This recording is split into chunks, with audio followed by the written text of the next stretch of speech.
Welcome back to Repat Stories, where we travel the world through the stories of others. Today we're talking to Mrs. Cara Ann Anderson, an amazing graphic designer, event planner, wedding. What would you call yourself? Just a wedding planner. I say I'm a curator of dreams. I love that. Curator of dreams. And we're going to talk about her journey from Jamaica to the US and back.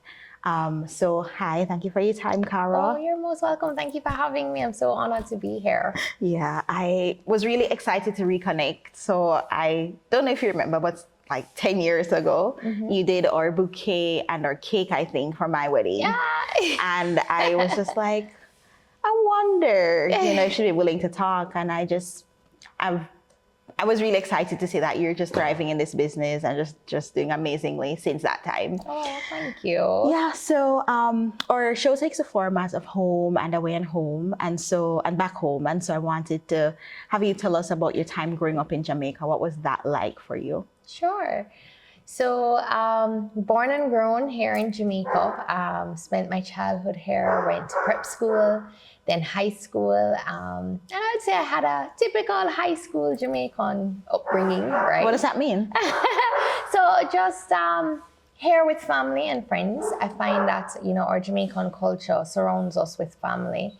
And that has always been important to me. So growing up with my mom, my dad, my brother, and just being able to experience life and friendship on our amazing island, has always been just, I think it's, for us, that's my childhood. That's what I remember, family and friendship, And then my brother went away to college and my parents went away to college, So it was that written path of, okay, after high school, you'll apply to 1,000 colleges, you'll get into one. And I remember just applying to one. And I remember mommy saying, you're not going to apply to others? And I was just like, my brother applied to one, he got in, I'm going to apply to one, And thankfully, I did get in. So throughout sixth form, that was just a plan to go away to college. And then when I went away to college, I met some amazing friends. And I remember actually standing on the doorstep of my new school and my dad turning to me and saying, so what's the plan here? What are you going to do? And I was like, I don't know. I love dancing. Maybe I'll major in dance. And he was just like, no, what you going to do with a dance degree? And I actually remember my mom just leaning over and saying, do what you love. So my mom's a dentist and everybody thought, oh, you're going to be a dentist. I did not like biology. I did not like looking in people's mouths. I was like, this is not my path, And I studied liberal arts because I just had no clue what I wanted to do. Then I said, okay, I'm going to be an architect. Didn't want to do that. And then the opportunity to do graphic design came up and I was like, oh, I get to draw pretty things, love it. And I spoke to an advisor. I switched over to graphic design. So I now had a BFA in graphic design and I wanted to minor in dance, right? So I was able to squeeze that in because mommy said, do what I loved. And that's what I wanted to do. And then throughout college, I got exposed to a lot of opportunities. The Miss Jamaica Florida came along and I was like, okay, this sounds like a great opportunity. Let's do it for fun. I did it for fun and I ended up winning. I mean, when they called my name, I was just like, I'm not going to move because I made a mistake, right? And that, I went on from there to Miss Florida Caribbean. And then I got the opportunity as a cheerleader to audition for the Miami Dolphins. And I was like, oh my gosh, yes, let's do this. Wait, sorry. I have to interrupt you. You're rolling through a lot of things. Wait, so Cara, at what point, let's go back to pageant world. So back to pageant. So had you done pageants in Jamaica before? I did. Okay. I did, but you were never pretty enough. You were never tall enough. I always found myself just kind of falling short of the criteria that they had here in Jamaica. So I did pageantry here. I was with Pulse and I did their Miss Fashion World, but you weren't 5'9", so But how tall are you? You're not short. I'm not short, but I'm not 5'9". I did other competitions here and, dabbled in it a little bit, but I wouldn't say that I excelled in it, but enjoyed it. Definitely looked at it as just learning opportunities, learn to do my makeup, learn to walk, learn to talk and have conversations, you know. So being with Pulse really did, you know, train me for what I didn't know at the time would have been my pageant world. That's amazing. And also, just about trading out here, you mentioned before that you know, being a student here, maybe it wasn't like A's all the time, but when you went abroad, like it was a different. Definitely. I was definitely a C student. For me, school was about friendships. It was about lunchtime. It was about, you know, it's something that you had to do. And, you know, growing up in Jamaica, it's education first. And I was definitely a C student here. So when I went away to school and I made the honor list, I called my mom and I was like, they have made a mistake. And she was like, what do you mean? I said, they've listed me on the dean's list. There's like a whole book and a whole production because of my grades. And it was really shocking to me, just because I was always a C student here. And I realized that there was so much more for me, so much more potential to shine and to now be at the top of my class when I went away. And it really just opened my eyes to like studying and education. And I wanted that education now because I was at the top of my class at that time, and, you know, did well in college. You know, I think school here in Jamaica, because we are on that British system is a lot more demanding. And then when you went away, it was just like, oh, algebra, yeah, we can do this, you know? And I did find myself where, you know, you're in a group of friends, everybody's partying every night. But as a Jamaican, you're just like, yo, I'm going to party at night, but I'm going to be in class at 8 o'clock in the morning, you know? And one of my girlfriends and I, you know, that's what I loved about it, is that we could experience both sides of life. You know, we could party with everybody, but we knew that our education came first. And we knew that we had this goal and this path, and, you know, we traveled it together. That's amazing. And so where did pageants, was pageants during undergrad or after? So it was during undergrad. It was my last year. It actually started at Barry. I won Homecoming Queen. But, you know, how is that if you weren't even from America? Go ahead. Hold on. So let me back up, because I was also Miss Holy Childhood. Oh, 1998. So maybe my pageant life did start earlier. Yeah. But true. Didn't even remember that. Yeah, but I did Miss Holy Childhood here in Jamaica and won that. And then when I went away, I became Homecoming Queen. And I was just like, this is kind of cool, you know? And that's kind of sacred in colleges. Like, that's very sacred. And how was that for you? Like, how did you kind of navigate, since you weren't even like American? Not that that's like a pre-qualifier, but I find that maybe the people know them better. Like, how was that for you? To be honest, I think it's just a popular vote, to be honest. I was involved in a lot of activities. I was a cheerleader. I was the president of Jamaican Association. So I was very out there, right? And I've been told I have a very warm personality. So maybe that had one or two things to do with it. I didn't even know. I got entered and I was just like, what? This is kind of cool, but never expected to win, you know? And I find that with a lot of my wins, it's just doing it for the fun of it, but being able to come out on top. Oh, I love that. And so now you are Homecoming Queen, and at what point, so you were cheerleading throughout. What sports were you cheering for? So basketball. Oh, yeah. Okay. And so but Dolphins are football. Yeah. So how did that go? Funny story. When I signed up for the Miami Dolphins, I just wanted to dance on the field, right? Not knowing that it was actually a job. So actually, when I made the Miami Dolphins, I actually had to sit out the first month because they were like, okay, do you have a work visa? And I was like, no, I'm a student. And I remember having to go to my dean at that time, because now I was in my master's when I did the Dolphins. And I was like, I really want to do this. I auditioned against hundreds of girls. I got chosen. How can I be denied this opportunity?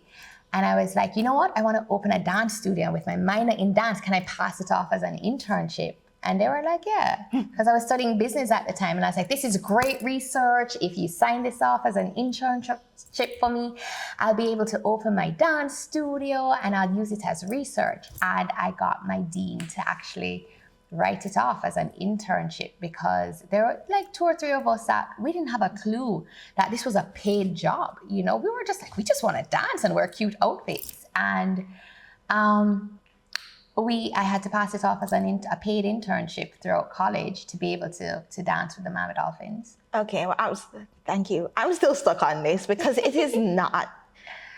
It's very rigorous. Like, tell us more about that life. Like, tell us what, because you're in school and this is a full-time job. Like, what was that like?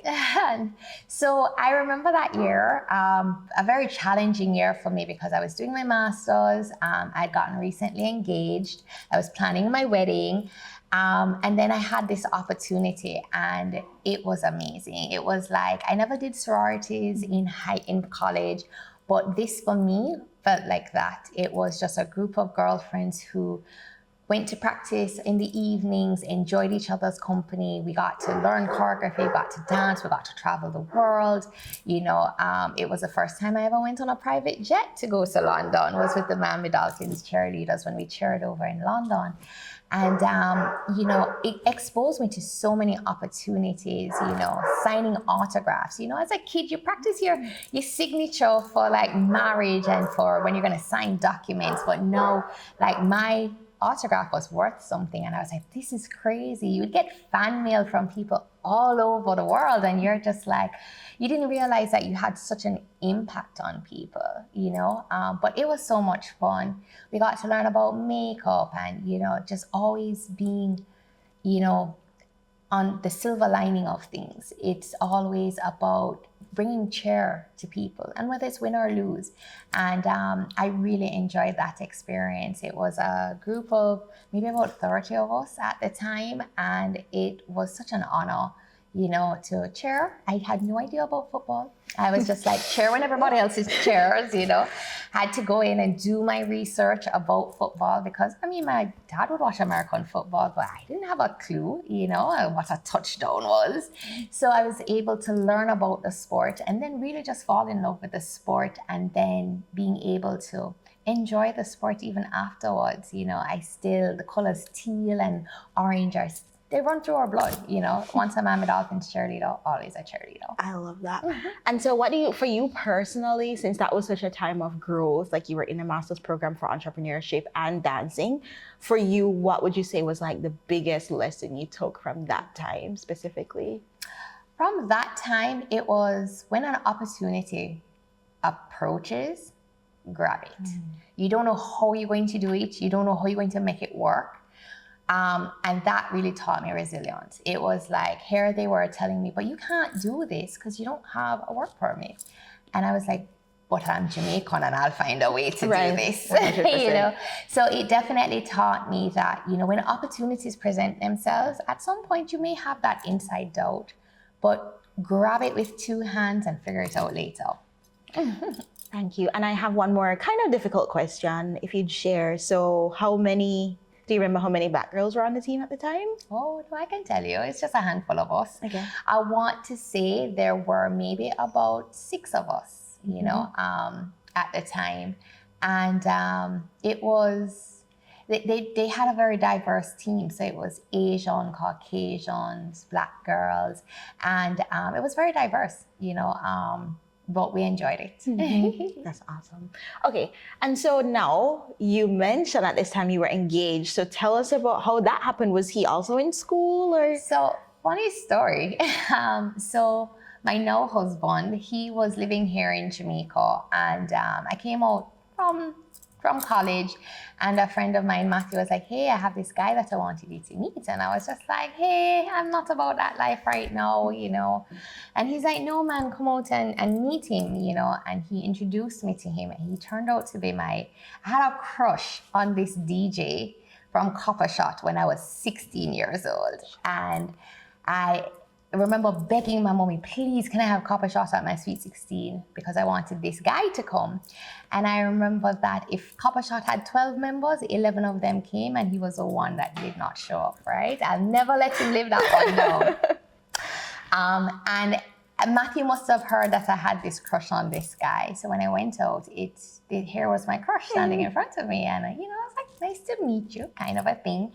And we spent that summer together while I was in college. So this is 6 years later, meeting my high school crush 6 years later in college, and I was studying away and he was in Jamaica. Needless to say, lots of trips home. And just, spending time. We dated for about 6 years, and I came home for an ATI weekend, and it was his birthday, and he popped the question and he said, would you mind spending the rest of your life with me? And I said, I was only 23 when it happened. So I got married very young. But it's one of those things where you meet somebody and you just know he's the one, our families knew each other from before, finding out when I actually brought him home to introduce him to my parents, they pulled out a picture where he was there at my second birthday party. And I'm just like, oh, okay, you could have saved me a little bit of heartache in the world, But, so it felt like just destiny to be together. And he's not only my husband, but my best friend, That's amazing. But yes, needless to say, I remember he went and asked my parents for my hand in marriage. And when I found out that he did that, that really touched me, and my dad said, my only stipulation is you must finish college first, So we did, we waited. I graduated that December and I got married that December. So I had to celebrate my graduation and I got to celebrate my marriage all together in one. I'm sorry. I love it. That's crazy. So you were planning, like you had senioritis and you were planning a wedding at the same time? And cheering for the Dolphins, yeah, all in the same year. 2007. Okay, you have to, for all of that happening, you have to give us one more tip about life. Like clearly you can do 10 million things well. How do you do it? I'm not sure, but I can tell you that if you really have a passion for everything, like so in planning my wedding, I had a passion for, wanting this day to be special. With being in the Dolphins, I knew I had to make rehearsals work. School, there was no way you're going to let down your Jamaican parents, right? So it was just like, get it done. So time management is important and just being able to balance. I think of life as glass balls and plastic balls, and every day you wake up, some items are glass balls, some glass items are plastic balls. The items that are plastic, you'll drop, they will bounce back. And the ones that are glass, you just hold on to them for their life and you just juggle on the day of life, Are you picking up these gems?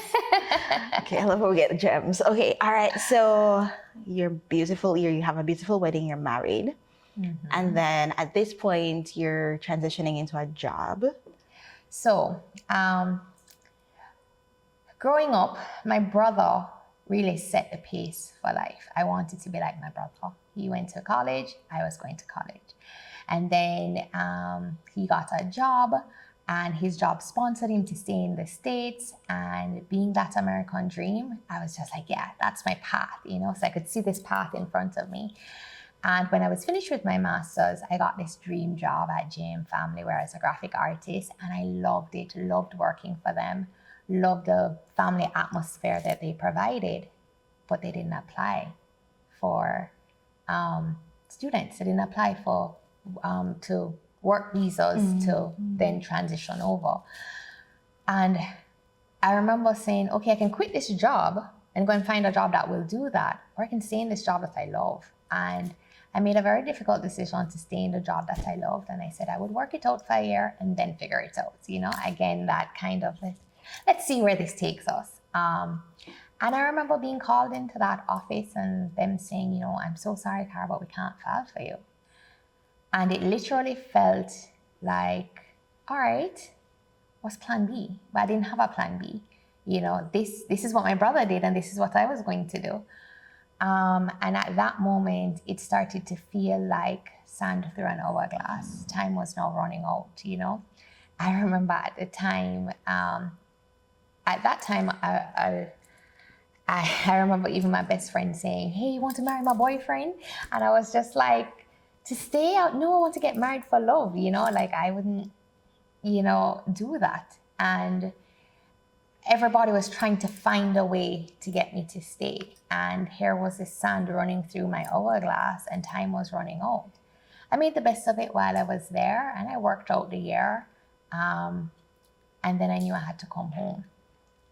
It was hard because if in my friends group of 8, 7 of us had moved away. And here I was the only one feeling like, okay, you have to give up everything. You have to give up the house that you bought, the house that you started, the car that I first bought with like my very own money, and just the life that I had in Miami, Florida. But I had my husband and he said, babe, we can live anywhere. And I was like, I know, but I want to live here, And it was a very difficult decision for me. I remember packing up my apartment. I remember selling my car. I remember saying goodbye to friends. And I was like, this is it, this is the move home. And during that period of making plans to transition back home, I got pregnant for my husband. And no, it was like... Wait, sorry. Cara, who else would it be for? I'm sorry. I'm so sorry. Okay, no, continue. but my husband at the time, right? So yes. So I got pregnant and now there was this joy in this time of sadness. And I was so excited. And one day I started spotting and I was like, okay, call my girlfriend. I'm like, Shauna Gay, I'm spotting. And she was just like, it's okay, go to the doctor, just go to the doctor. Everything's okay, it happens, and find that silver lining. I was like, okay, it happens. I remember praying and saying, Lord, just hold my hand through this. Went to the doctor's appointment and I remember the doctor coming in, doing the ultrasound, the room being very, very cold. I remember not looking at the ultrasound, so you kind of turn your head away. And then I remember just hearing those words, I'm so sorry. I can't tell you what she said after that. According to my husband, I put down a piece of CVM balling, but I actually don't remember much. I remember calling, have my mom on the phone with me, and she said, come home. She said, jump to buy a plane ticket, come home. So now here was this plan to move back, but now on the back burner to just come home. And I don't remember packing. I don't remember getting on the flight. I just remember waking up in my childhood bedroom. My helper of 45 years being there, like feeding me porridge. And I was like, I want a second opinion, because this is not it, This is not what I imagined. This is not how it's supposed to go. You get pregnant, you have a kid, and this is not in plans for me. And I remember going to Dr. Winter for the second opinion, and he said, you have to have a DNC. We have to remove the baby. So not only did I lose the baby, but now I had to go through surgery. And this DNC is like a voluntary abortion. I hate that terminology. And I remember going, boy, this, Lord, I don't understand. Let me take this pen from you. Let me help you to write this story because this is not my story, right? And that was a really painful time for me. I remember going to Andrews for that DNC and they put me on the maternity ward. And here I was with all these new expecting mothers, new babies. And I remember my mom just being up in arms like, she can't stay here, she can't stay here.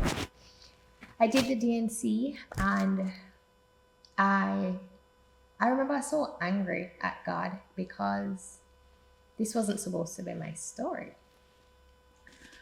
And went through that loss and I said, you know what? It's okay. We're gonna put things in order. Let's get back on track. And finished up our plans to move back to Jamaica.